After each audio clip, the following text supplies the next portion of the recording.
Hey guys, this is Ian from the Autobarn Volkswagen, and today we have a 2024 Tiguan SE R-Line Black in King's Red Metallic. You might be asking, why are you doing another video on the Tiguan SE R-Line Black? Because I've never seen this exact spec before on our lot in all the time I've been with this company, and so I figured might as well show it to you guys, right? All right, first things first, this vehicle has the R-Line badging, right? R-Line. Back up, this is what the Tiguan R-Line front bumper looks like. Let me get the different angles for you as well.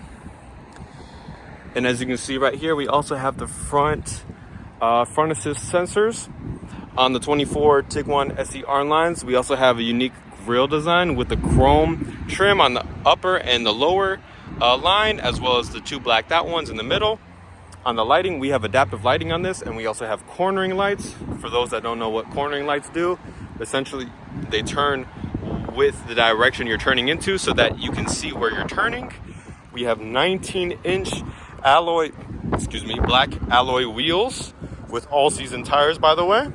R-Line badging, black mirror caps, black window surround, as is normal for the R-Line Black vehicles, black roof rails.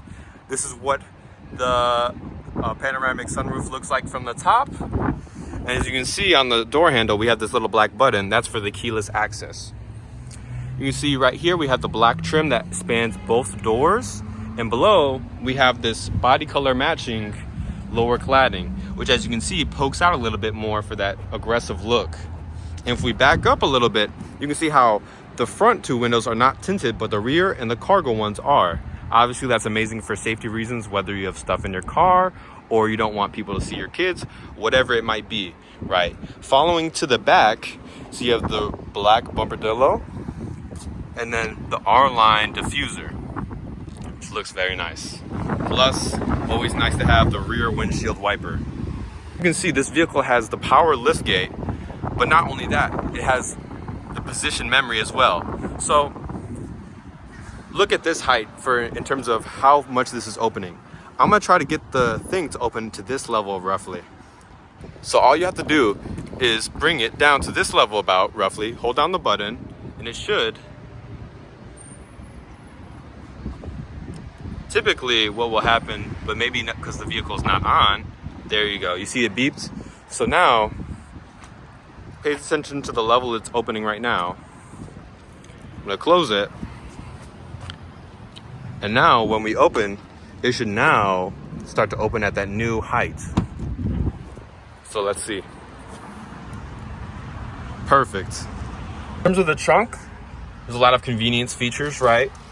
For example, these are all the mats, by the way, but this car is not like a lot of the newer cars that don't come with the rear or the spare tire anymore. This one still does, as well as a little jack as well, which is always nice to have. Not only that, you can actually pull the seats back with a little handle on each side. These seats come with a 40-60 split. You can see it's the 40-20-40, so you can also push down this seat in the front as well. You can see right there, now they pushed, there you go. And to reveal the entire idea of why I actually made a video on this car in the first place is the interior. Everything has the peanut butter interior to it. Looking at the seat, like I said, it's a 40-20-40 split, as well as the 60-40 split, as well as you just saw. Cup holders in the middle. But if you do want to do that 40-20 split, you press this button right here, and it goes down easy as that. As you can see, all the seats are perforated, as you can see by these little holes. And each front seat on the back of it has a little pocket, as well as these two vents in the back with the USB-C port. So for reference of how much room you have in the back seat, I'm roughly about 5'9", 5'10". And so if you put my knees right here, there's roughly about 6 inches between me and the seat, which is more than enough room to scoot back like this or do this. Plenty of room in the back. However, before we move on to the front, we have these metallic coated front, or not front, but door handles, which looks very extremely nice and high quality. But we also have these 3 lines contrast stitching on the leatherette on the door. So on the way inside, you'll notice that we have the R-Line scuff plate, which the lighting is not doing very much justice, as well as all the different seat controls right here. And right here, we have automatic windows for every single window we have, as well as this sort of carbon fiber, not carbon fiber, but it's a sort of metallic trim that goes not only on just the door, but also along the dashboard and on the passenger door as well. Very conveniently placed lift gate hatch right here, which is really sensitive, as well as stainless steel pedal clusters. So as you can see, we have indicators on the inside of the car that shows whether a door is open or not, the different gear the car is in, mile per hour, and a whole bunch of different customizable display options. For example, if we go onto this right side of the steering wheel, well, first of all, I have to close the door first. Give me 1 second. Going back to the digital cockpit right here, you can change the different display options by pressing this view button right here.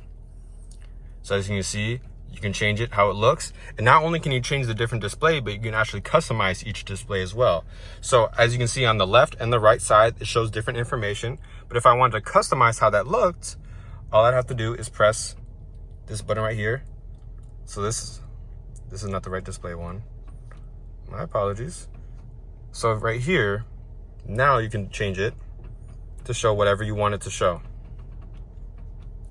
Right here we have the normal volume button, or this is not the volume, this is the volume button right here, which is really easy to use. I don't have anything playing for the sake of the video. We have the adaptive cruise control right here, and as normal is, we have the blinkers on this side right here, as well as the wipers on this side. You have 2 cup holders right here, a little phone storage area, what the little center console looks like right there. Moving up a little bit, we have the different driving mode selection. So as you can see, these are the normal driving mode selections you can pick: eco, normal, sport, and custom. And you access that by pressing this one in the middle. But as you can see, there's different modes on this little shifter. And so if I wanted off-roading mode, I would shift it like that. It'd pop up on the screen, go like that. If I wanted custom off-roading mode, I'd press that, it'd go to that. And if I wanted to go to this snowflake for snow mode, I'd go like that. As always, we have the electronic parking brake, the auto start and auto engine stop, and right here, as well as the different parking cameras, which you can access to see the different camera right behind you. Shifter works as normal, as do many cars. So for example, let's go all the way to drive. And as you can see, it's really hard to see right now because it's very light outside, but this actually lights up on the shifter. This car comes with Tiptronic, so if you want to manually shift the different gears, you go to the right side, and as you can see on the different display option, you can see the gear right here. So if I wanted to shift up,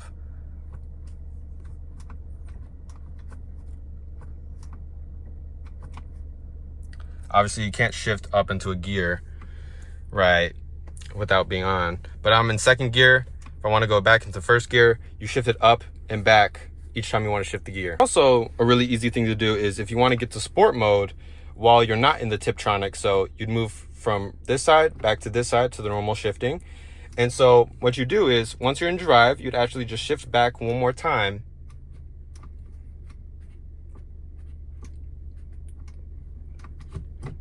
And of course, it's not working right now. Okay, so I figured out the issue with getting to sport mode. So the way that you're able to shift between normal driving and sport mode is by first pressing and getting into sport mode itself. And then to get into normal driving mode, you would just pull it back, it'll go into drive, and then you do it again to get it back into sport. Moving up a little bit, this is all the climate control. Obviously, you can also press this little menu button right here to get on the interior. So when it comes to, for example, the temperature right here, it's really nice how it works. You can slide back, slide forth for what you want to do, as well as the fan. So excuse me, this is going to be a little bit loud. It's really that simple. Right here as well, we have heated seats, max defroster, defroster in the rear, as well as the different position toggling of where you want the air to go, as well as the syncing button, air circulation, and then the passenger seat, heated seat as well.